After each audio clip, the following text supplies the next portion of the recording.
Hi, welcome to anybody who is new to the channel here, and thank you very much to anyone who is watching another video. This one's slightly different. It's the trip down to Croatia. We went for a week's sailing, which was really good fun. We had not the best trip down. The first time ever we've had to queue at chargers, and we met people from Sweden, Denmark, Holland, Germany, all at the charger, all queuing for the very first time in their ownership of a Tesla. So that wasn't the best of things, and it wasn't just one of the superchargers. It seemed to be two or three of them on the main route down through Zagreb to Split, and it was pretty much similar thing on the way back. Now I know it's peak holiday time. I know that the traffic was way busier than it is normally when driving through Croatia. However, it is something that caused quite a bit of problem, but hopefully you like the video. There's a bit of sailing in there, a bit about the travelling down, and please like it, share it, make comments and subscribe, and press the notifications, and then you will get others. We've got some really good trips coming up in the next few months, and really looking forward to them. So it's just after 10 AM. You can see the car up in the background there. It's degrees here, beautiful and green though, very lush. But we're just about to set off on another trip, and this one we're very excited about. One, instead of sleeping in the car, we will be sleeping for the next 7 nights in this. The Chilling Queen, a Geno 44-foot sailboat. 8 berth, although there's 6 of us plus a skipper. Now Karen and I have our day skipper certificates, but her brother, although he has Canadian sailing certificates, he needs the Royal Yacht Association sailing certificates. Both him and his wife Tara, they need the certificates so they can bareboat charter in different countries. So they're doing the required sailing course while we're here in Croatia. We're just brushing up on our skills and basically being galley slaves and etc., and having lots of fun. We've stopped at Sormash, S-O-R-M-A-S, pronounced Sormash, near Nash Kanisa. It's a Tesla supercharger with 12 Tesla superchargers here, 4 Ionity and 4 something else. Nice hotel, a little bit pricey in some respects, but not bad if you're just getting coffees, but I think the food's a bit pricey. Nice stop for families. There's a petting zoo, goats, etc., things like that. We would have had to stop once on the way down to Split, but it was for an hour and 10 minutes or something, the charger said. So this is only an hour from our house, but I'd only set off with 50% charge, so 20 minutes here, and then we'll stop again in just over 300 kilometers, and we'll probably have to stop for about 35-40 minutes, but we'll be desperate for a stop by then and something to eat.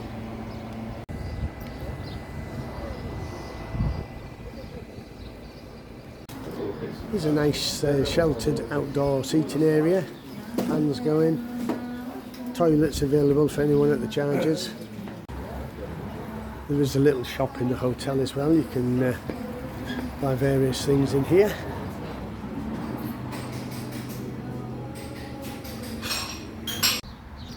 So it's all very nice, this place. This is a big outdoor, or not outdoor, but there's a separate wedding venue. It's all tables are laid out for the wedding, whether it's later today or another time, I don't know. But currently 30 degrees, and, clear sky. It is absolutely beautiful. I think it's going to be hotter down in Croatia on the coast. But we've got a Palinka museum here. Palinka being the home distilled speciality of Hungary. I don't know if you can see in there. Yeah, we've got the big still. Difficult to get with the reflection from the window actually. seems to be almost a working farm as well, because they have a big section of growing their own herbs and vegetables, greenhouses. It's not a bad little walk round actually. I mean, we'll probably be stopped about 20-25 minutes. Karen's just drinking a coffee, so it's a nice little stop, no doubt about that. As I say, just a bit pricey I think, but maybe that's just me. Yeah, usual attack dogs in Hungary. That was just like our dog. 3 compulsory items in Hungary if you live in the rural areas: a good chainsaw, a good strimmer, and a good guard dog. It's all very tranquil. If you want a little rest from the motorway driving, although driving on the motorways here, absolutely easy. You have to pay for the vignette. I mean, we obviously buy it for the year, but if you're just on holiday you can buy 10-day ones or month ones. I think you can even get a day one now. But you need a vignette to drive on the motorways of Hungary, whereas Austria, you need a vignette to drive in the country.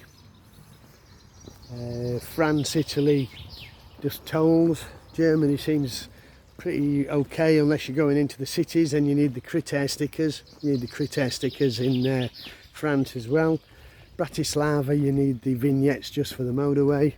So you have to make sure you read up the requirements if you go into any of these countries, because the fines are hefty. You know, on the it's like going through the Dartford Tunnel. It's only, what is it, £3 or less. But if you don't pay by midnight the next night or something, it's a stupid high fine, £100 or something. But the one thing that does annoy me, children's play area.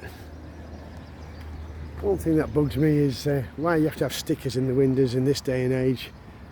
Automatic number plate recognition should be good enough. Everything should be online. But the rest of the family's gone down in our old Corolla. They're driving down. There's 6 of us on the trip, and they've gone down in the Corolla. Just got a 10-day vignette for that. Don't normally take it on the motorways. It's just a little workhorse car carrying building materials and etc. But you do need to make sure you follow the regulations. Stupid things like having a first aid kit. You must have a first aid kit, the breathalyzer kits in some places. You must have a yellow vest for every occupant in the vehicle. So we carry 5 in the Tesla, just in case. I mean, there's usually only 2 of us, but if we do have people in and you broke down, it's €100 per person fine if you don't have a yellow vest for them. So just stupid things like that you need to read up on, make sure you got all the kit, and you're not going to get caught out with something that could be easily avoided. Talking about the vignettes, I've just noticed here at the hotel you can buy the tolls for here and Austria. So if you were stuck and you hadn't done it online, or you're not good online, you can always sort it out in some service stations and some hotels. And driving on the motorways in the majority of Hungary and Croatia is like this. The roads are fairly clear, mainly because of the payment on the motorways. People don't like to pay, but it's such a pleasure to drive on these compared to the UK roads.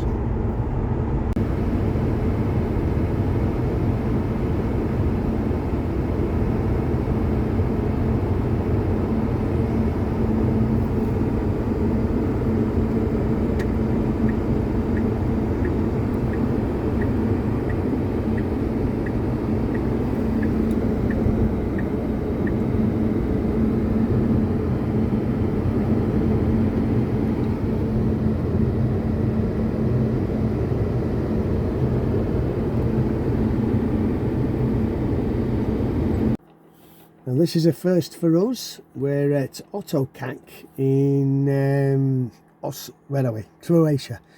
Otokak in Croatia. It looks like there's only 1, 2, 3, 4, 5, 6 chargers here, and was a queue, there's 6 in line and there's 4 in the queue. First time I've had to queue anywhere, and not good. But it's on the main road to Split, the main motorway to Split. There's one car charger I can see was at Sawmash, where we were earlier. He was leaving as we pulled in. He's on the charge now. So there is one more charger in between, Karlovac. But obviously if you can get here, you think we'll get here. But with hindsight, we might have been better stopping briefly at Karlovac and then moving on to the one. There's another one after here before Split. But anyway, it is what it is. Just when you think things are bad enough, not only was there a queue, there's still 3 in the queue here, still to come, but the chargers that are here are only 90 kilowatt maximum at the best of times, and I'm currently pulling 39 kilowatts charge, so it's 1 hour 25 to charge. Not good at all. We're just here in the marina at Agana at the moment. So part of a flotilla of 4 boats, 3, I'm not sure if it's 3 or 4 boats. There's other flotillas going out from the Sunsail company. The marina is looking beautiful. Leaving the marina at Agana. A bit windy, so I hope you can hear.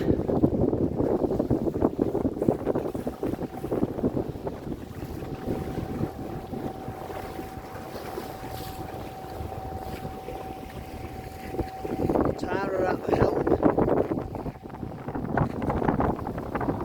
All had our jobs to do with various ropes.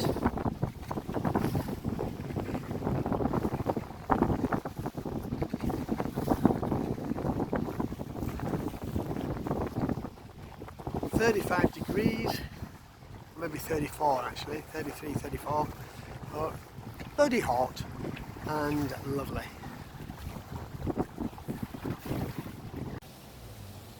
So we moored up last night at Rogoznica, I think that's how you say it. Lovely spot. It's 20 to 8 in the morning. It's already getting warm and the floor is hot to bare feet. This was us last night, the Chilling Queen.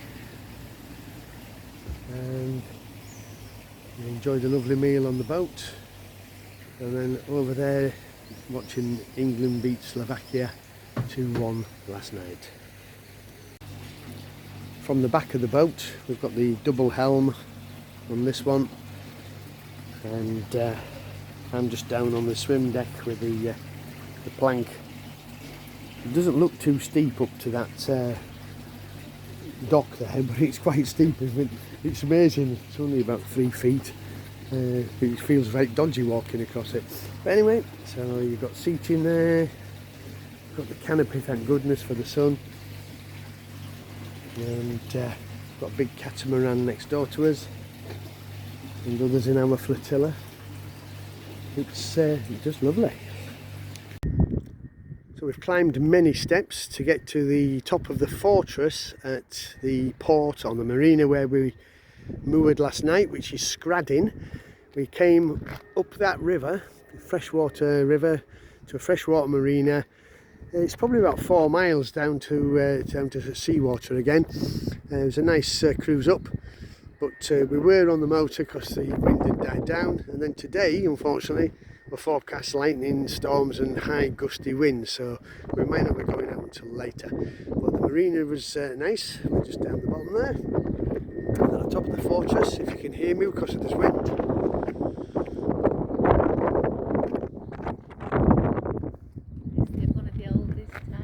Yeah, it was one of the oldest towns in Croatia, this. At one point, apparently, it was the capital of Croatia and Bosnia. Many centuries ago, obviously. It's only a tiny little place, but its strategic position meant it was obviously important in its day. Well, it's a really, really blustery day today. Forecasting some gusting winds. We're doing a lot of tacking and jibing. Super windy. Pulling in Gypsy on this side, letting out Gypsy on this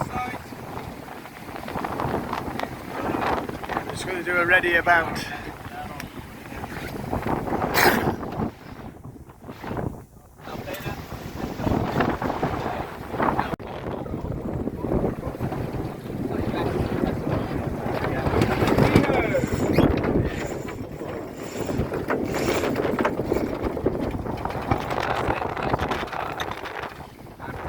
So after an exciting day sailing yesterday with gusty winds and quite stormy seas, but we had the sails up and reefed.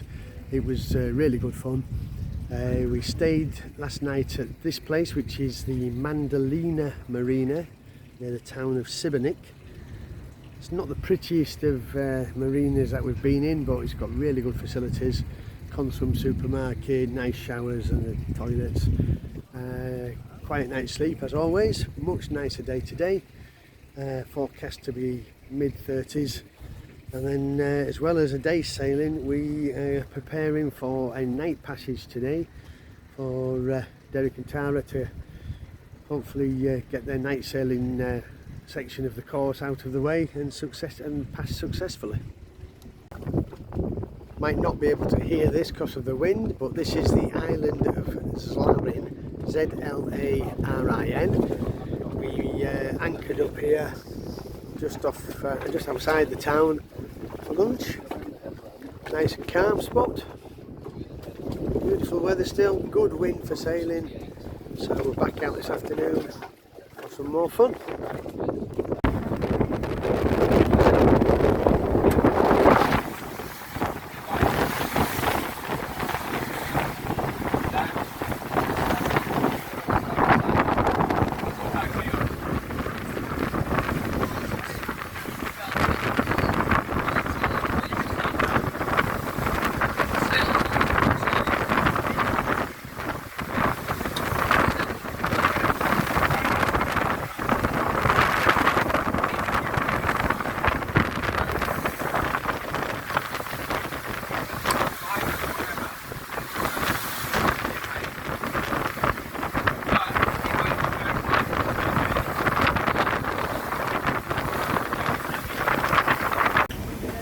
So when you're off the main deck and the boat's leaning over to the side, this is the view you get.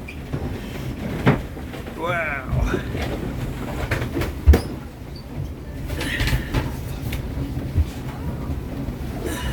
Right to the water's edge. Well, that was close. We arrived at this charge point with just 2%. While we've been out sailing for the week, for the first 4 days the car lost 1 to 1.5% overnight, and then for some reason on Thursday night to Friday it went from 19% down to 8%. I've no idea why, but it left us a little bit desperate for charge. Got back today from on the ship, or the boat, the sailboat. We got back into the marina and the car had just 7%. We couldn't reach any of the Tesla chargers at all, so luckily I've got a charge map pass card. Looked on the charge map app and found this one in Croatia. It's at the Hotel Ola, which is actually quite a nice hotel. Lovely place to stop and have a beer while we're waiting. Zero for me, obviously. But that's where we are. We're going back to the Marina Agana in a few minutes. But if this place hadn't been working, we would have really been stuck because we couldn't have got to any other charger, and that is a bit of a worry. Now, the other thing is, this charger is on the Charge Map app, and I use my Charge Map card to activate it down there. However, it took about 5 goes. It was not working, and I think the port at this side of the unit isn't working at all. So, talk about stressful. Nice boat out there while we're talking. After a week on the sailboat, we've driven further around the coast. Topped up at the supercharger here. It's about 10 kilometres actually out of the city, but place we've been to a few times before. Nice cruise ship there. See if you can see where we are. You may be able to guess. If you know, put something in the comments.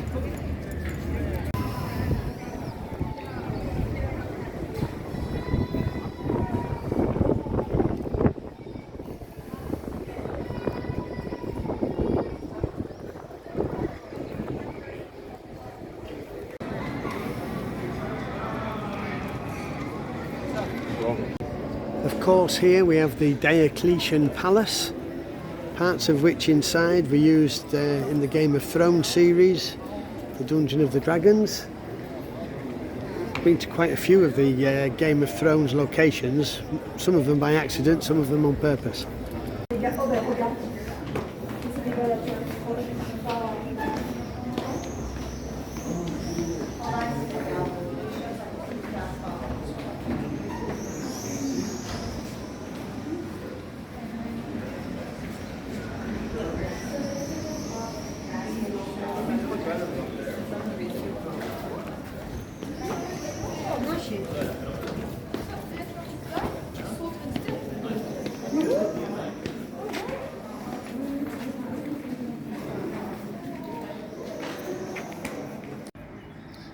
We are back on our way up to Hungary, and this main road from Split up to Zagreb, the charger at Otokak, which caused us so much problem on the way down.